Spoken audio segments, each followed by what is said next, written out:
Tetapi mungkin para pendukung konsili mencoba membantah dengan mengatakan demikian. Bagaimana mungkin Konsili Vatikan kedua yang bukan karya Roh Kudus dapat diterima di dalam gereja Katolik dan diikuti sebagian besar orang Katolik? Ya bisa saja, kenapa tidak?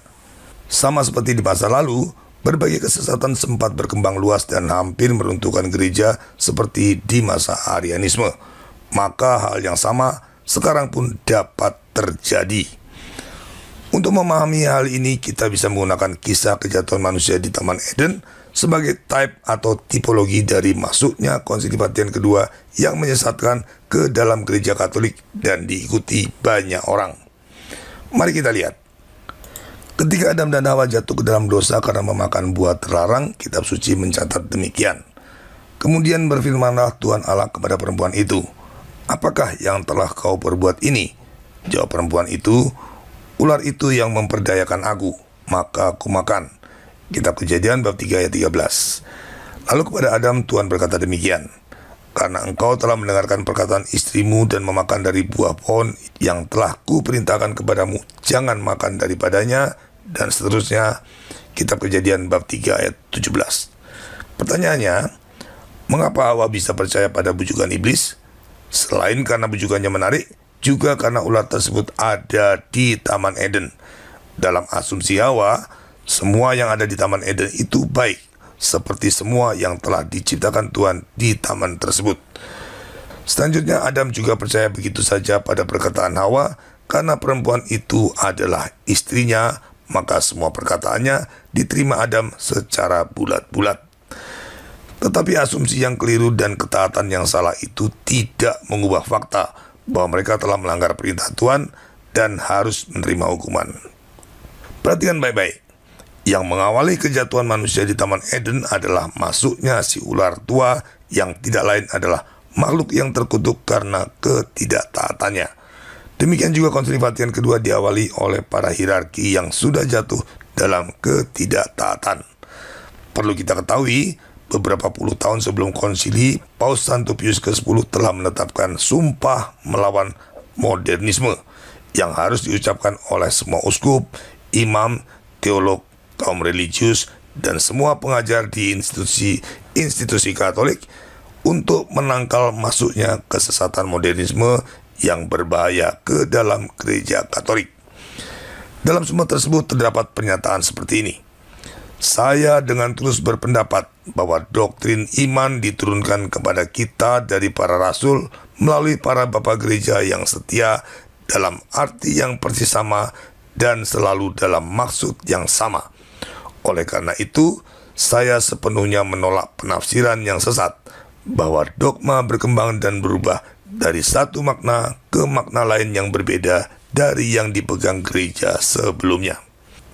Tetapi justru sumpah yang diucapkan dalam nama Tuhan ini secara implisit dilanggar oleh Paus Yohanes ke-23 ketika ia merencanakan konsili. Dalam sebuah pernyataannya pada tanggal 28 Juni tahun 1961 sebelum Konsili Vatikan kedua, Paus Yohanes 23 mengatakan demikian tentang konsili yang direncanakannya. Konsili ekumenis akan menjangkau dan merangkul di bawah sayap luas gereja Katolik seluruh warisan Tuhan kita Yesus Kristus. Tugas utamanya akan berkaitan dengan kondisi dan modernisasi atau aggiornamento gereja setelah 20 abad kehidupannya. Pernyataan ini secara implisit menunjukkan niat Paus Yohanes 23 untuk mengubah ajaran iman gereja mengikuti perkembangan zaman. Hal tersebut tentu saja telah melanggar sumpah melawan modernisme yang telah diucapkannya dalam nama Tuhan. Pelanggaran ini makin jelas ketika Paus Yohanes 23 menolak draft konsili yang sudah dipersiapkan oleh kaum konservatif dan menggantinya dengan draft yang secara diam-diam dipersiapkan oleh kaum liberal dan modernis. Perlu diketahui bahwa 2 tahun sebelum konsili, Paus Yohanes 23 secara resmi menunjuk sebuah komite persiapan yang beranggotakan para klerus yang konservatif seperti Monsignor Marcel Lefebvre, Kardinal Ottaviani, dan lain-lain. Tetapi pada saat yang sama, Paus Yohanes 23 secara diam-diam juga menunjuk komite bayangan yang berisi kaum modernis dan liberal. Hanya beberapa saat menjelang konsili, Draft yang sudah dipersiapkan oleh komite resmi ini ditolak dan digantikan oleh draft konsili yang sudah dipersiapkan oleh komite bayangan. Akibatnya, Konsili Vatikan kedua mengikuti agenda konsili yang sudah dirancang oleh kaum liberal dan modernis untuk melakukan banyak perubahan dalam ajaran gereja. Dan ini tentunya melanggar sumpah melawan modernisme yang sudah ditetapkan oleh Paus Santo Pius ke-10. Jadi, Konsili Vatikan kedua memang dimulai dari ketidaktaatan. Seperti si ular tua yang jatuh karena ketidaktaatan telah menipu Hawa agar memakan buah terlarang dan melanggar perintah Allah, demikian juga bapak-bapak konsili yang tidak taat pada sumpahnya, yaitu kaum modernis dan liberal, menipu sebagian besar hierarki gereja dengan tawaran manis aggiornamento melalui Konsili Vatikan kedua. Tujuannya sama. Jika penipuan si ular bertujuan agar manusia melanggar perintah Tuhan, demikian juga kaum modernis dan liberal menawarkan semangat aggiornamento Konsili Vatikan kedua agar semua hierarki lainnya terjerumus melanggar ajaran Tuhan yang dipercayakan kepada para rasul dan diteruskan dengan setia oleh bapak-bapak gereja. Selanjutnya, seperti Adam yang terbujuk oleh Hawa untuk ikut makan buah terlarang, demikian juga umat Katolik terbujuk oleh hierarki yang sudah jatuh ke dalam perangkap konsili, ikut terjatuh dalam kesesatan dengan meninggalkan ajaran tradisional gereja. Adam begitu mudah terjatuh dalam pelanggaran karena Hawa adalah istrinya.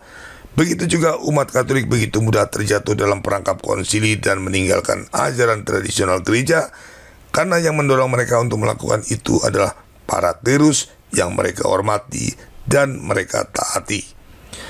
Dari tipologi kejatuhan manusia di Taman Eden inilah kita bisa memahami mengapa sebagian besar klerus dan kaum awam terjatuh dalam jebakan Konsili Vatikan kedua dan meninggalkan ajaran gereja yang benar.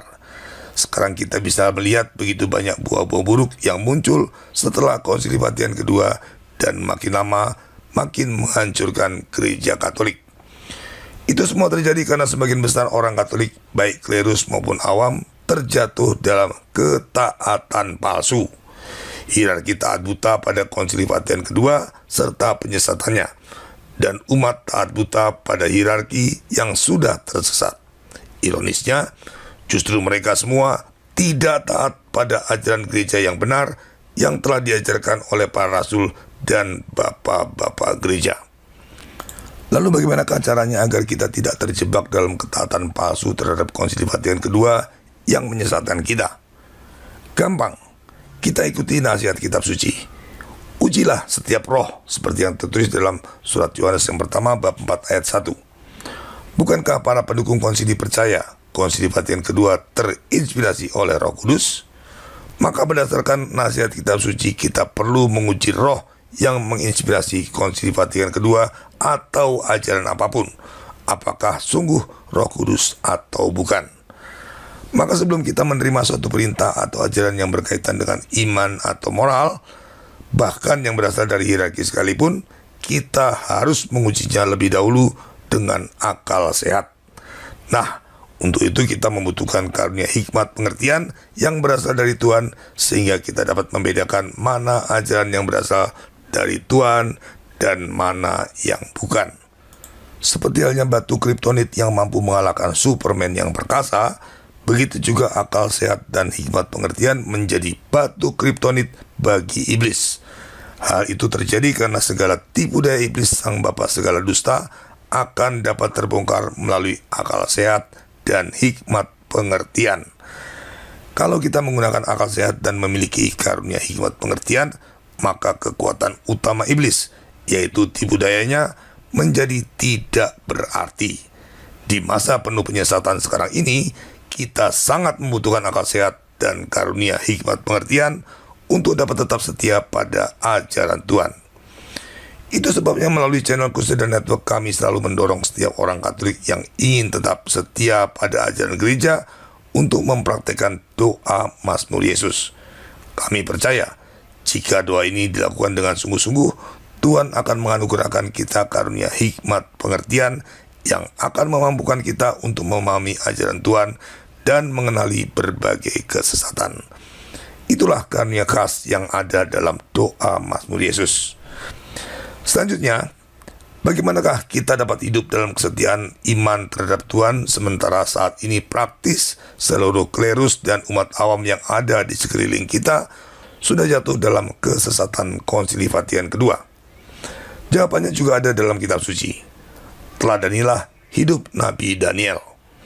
Dia hidup dalam pembuangan di tengah-tengah bangsa Babel yang kafir dan mengabdi serta taat pada raja kafir. Tetapi lebih dari semuanya itu, Daniel lebih taat pada ajaran Tuhan. Meski untuk itu ia harus membangkang perintah raja dan mendapat hukuman. Kita pun demikian. Sebagai umat Katolik yang setia, kita harus hidup berbaur dengan umat Katolik lainnya dan mengakui otoritas seluruh hierarki, mulai dari para imam, uskup, dan paus. Tetapi di atas semuanya itu, kita lebih taat kepada Tuhan dan ajaran gereja yang diajarkan oleh para rasul dan bapak-bapak gereja. Jadi, jika ada ajaran atau perintah apapun yang bertentangan dengan ajaran Tuhan dan ajaran gereja, kita akan tegas menolaknya. Semangat itulah yang bisa kita ambil dari teladan hidup Nabi Daniel. Santo Daniel, doakanlah kami. Sekian presentasi saya pada webinar kali ini. Terima kasih.